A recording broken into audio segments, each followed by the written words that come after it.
ठाणे जिल्हा मध्यवर्ती बँकेच्या निवडणुकीमध्ये एकनाथ शिंदे आणि रवींद्र चव्हाण यांच्या राजकीय चाणक्य नीतीचा विजय झाला।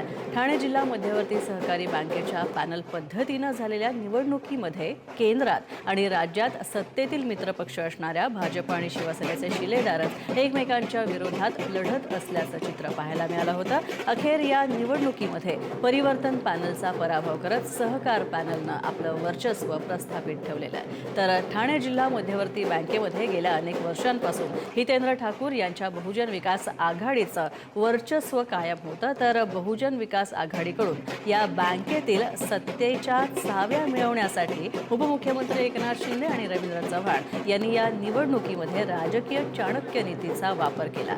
तर नुकत्याच लागलेल्या निकालामध्ये भाजपचे 8 आणि शिवसेनेचे 5 उमेदवार विजयी झालेत, तर एकूण 21 जागांसाठी ही निवडणूक झाली होती। ठाणे जिल्हा मध्यवर्ती जी बँक आहे, या बँकेमध्ये गेली वर्षानुवर्ष आपण पाहिलं असेल, बहुजन विकास आघाडीचे अध्यक्ष अशी असणारी परिस्थिती वर्षानुवर्ष आहे। त्या ठिकाणी देवेंद्रजी आणि एकनाथराव शिंदेजी हे ठरवतील कोणाचा पहिल्यांदा, भारतीय जनता पार्टीचा पहिल्यांदा का शिवसेना। भारतीय जनता पार्टीचे 8 जिंकून आलेत आणि शिवसेनेचे 5 जिंकून आलेत, त्यामुळे 13 आलेले आहेत, स्पष्ट बहुमत आहे।